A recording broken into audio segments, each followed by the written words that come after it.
জিনের ছেলে আমাকে ভালোবাসার প্রস্তাব দিল। আমি শিফা। এই পৃথিবীতে আমার বাবা মা নেই। ছোট থেকেই আমি এতিম। আমার জ্ঞান হওয়ার পর থেকে আমি নানুর কাছেই বড় হয়েছি। বাবা মা মরার পর কেউ আমাকে আপন করেনি। সবাই নাকি বলেছিল যে মেয়ে হওয়ার সাথে সাথে বাবা মাকে খেয়ে ফেলেছে, সে যদি আমাদের পরিবারে আসে আমাদেরকেও খেয়ে ফেলবে। আমার পাশে কেউ দাঁড়ায়নি তখন, না চাচা চাচি, মামা মামি, শুধু দাঁড়িয়েছিল আমার নানু। এই কারণে আমার মামা আমার নানুকে বাড়ি থেকে বের করে দিয়েছিল। কতই না নিষ্ঠুর হলে আপন ছেলে তার মাকে বাড়ি থেকে বের করে দেয়। নানু আমাকে নিয়ে আলাদা থাকতো, আর কিছু বাসায় বাড়িতে কাজ করে আমাকে বড় করে তোলে নানু। আমি দেখতে খুব সুন্দর ছিলাম। গ্রামের আর 5টি ছেলের নজর সবসময় আমার উপরে থাকতো, তাই নানু আমাকে সবসময় পর্দা করে থাকতে বলতো।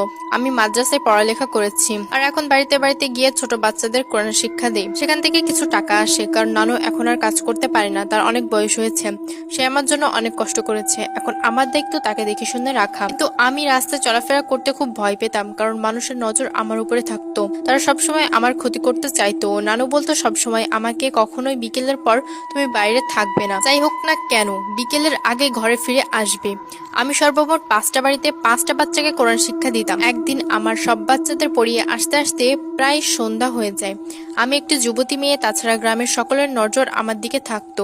আমি খুব ভয় পাচ্ছিলাম গ্রামের পথ ধরে বাড়িতে ফিরতে। বাড়ির অর্ধেক পথে আসার পর পুরোপুরি অন্ধকার হয়ে যায় চারিপাশে। আমার হাতে মোবাইলের লাইট ছিল, সেটা দিয়ে আমি পথ পাড়ি দিচ্ছি, কিন্তু আমি খুব ভয় পাচ্ছিলাম যদি আমার কোনো ক্ষতি করার জন্য কেউ ছুটে আসে। কিন্তু তখনই আমার নাকে খুব সুন্দর একটি আতরের ঘ্রাণ ভেসে এলো। আমি লক্ষ্য করলাম আমার পিছন দিয়ে একটা ছেলে মাথা নিচু করে হেঁটে হেঁটে আসছে। ছেলেটি একটা সাদা পাঞ্জাবি পরা। ছেলেটির মাথায় একটি টুপি, হাতে একটি তসবি ছিল।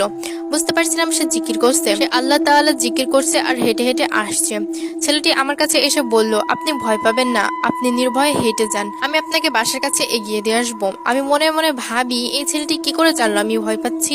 আপনি কি আমাকে চিনেন? বলে রাখা ভালো, আমি সবসময় পর্দা করতাম। আমি তখন মুখোশ পরা ছিলাম। সে যদি আমার বাড়ির কাছের কেউ থাকতো তাহলে আমাকে চেনার কথা ছিল না। ছেলেটি আমাকে বলে, বেশি কথা বলবেন না, আপনি আপনার মতো চলেন, আমি আপনাকে পাহারা দেব।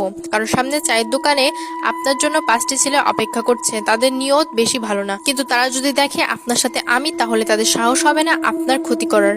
এখন এটা আপনার বিষয়, আপনি কি চান? আমি কি আপনাকে বাড়ি পর্যন্ত দিয়ে আসবো, নাকি এখান থেকে চলে যাব?